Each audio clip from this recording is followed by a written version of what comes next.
কাটার শপথ, বুকের গভীরে বিশ্বাস, ঘাত প্রতিঘাত পাল্টা ঘাত, যতক্ষণ শেষ নিঃশ্বাস।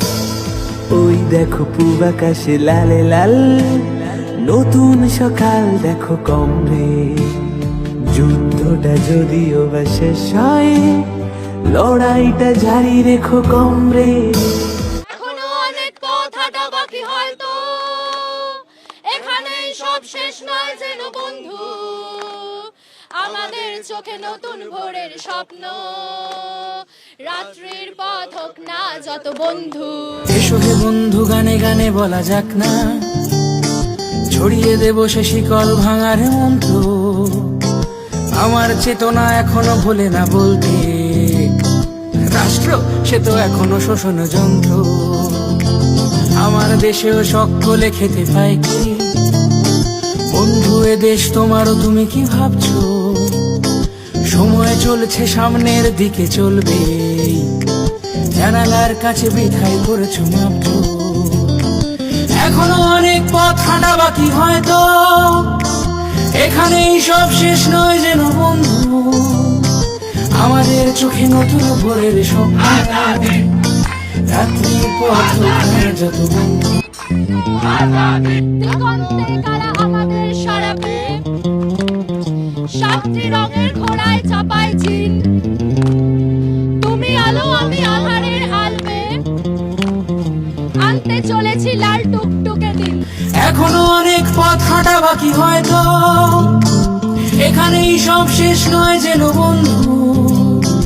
আমাদের চোখে নতুন ভোরের স্বপ্ন, রাত্রির পথ যত বন্ধু।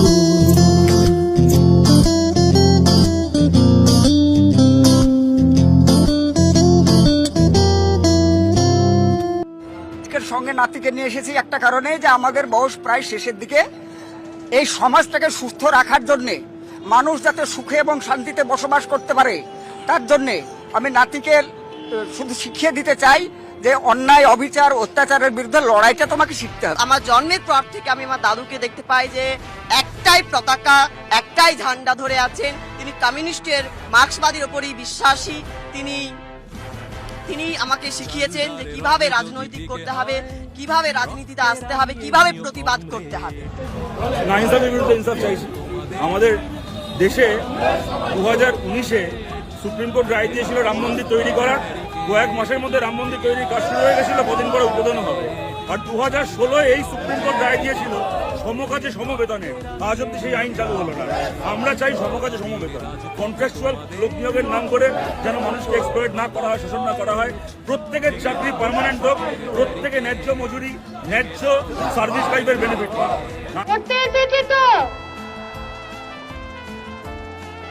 গোটা রাজ্যের যে মাঠে ওরা রাজনীতিকে নিয়ে বলেছিল খেলা হবে, সেই মাঠের দখল जिम्मेदारी से लेने के लिए आए हैं। तो अरे जब मांगा है इंसाफ तो अंजाम देख कर छोड़ेंगे। जान भी अगर देना पड़े तो संघर्ष से पीछा नहीं छोड़ेंगे। अब माয়ের হাত ধরে যখন ব্রিগেডে এসে লড়াইটা করতে শিখেছি, তখন আমাদেরকে এটা কেউ শেখায়নি যে ব্রিগেডের মাঠে আর রাজনীতিটা করতে গেলে চোরেদের বাড়িতে জন্ম নিতে হবে। রাজনীতিটা করতে গেলে 25 আর 75-এর ভাগ বাটোয়ারা করতে হবে।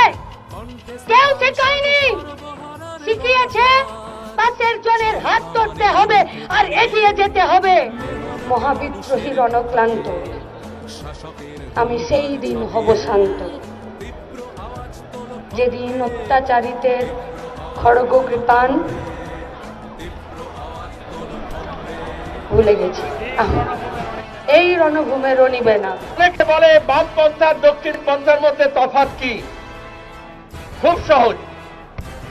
এখানে কমরেড মীনাক্ষী আপনাদের সামনে বক্তৃতা করছিল, বলতে বলতে উত্তেজনায় কাজী নজরুল ইসলামের বিদ্রোহী কবিতা থেকে উদ্ধৃতি দিতে গিয়ে রণক্লান্ত তো, কিন্তু শান্ত হবে না, বলল ভুলে গেছি। আচ্ছা, এটা মমতা ব্যানার্জি হলে কোনোদিন বলতে পারতো ভুলে গেছি?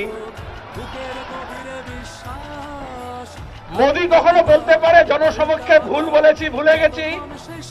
কোন দক্ষিণপন্থী, কোন স্বৈরতন্ত্রী, কোন ফাসিস্ট কখনো ভুল স্বীকার করে না।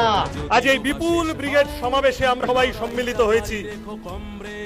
যারা আগে বলছিল ছোটরা পারবে, তো তারা এখন উল্টো গাউনি গাওয়া শুরু করেছে। এখন ভুরু কুচকে বলছে বড়রা কই।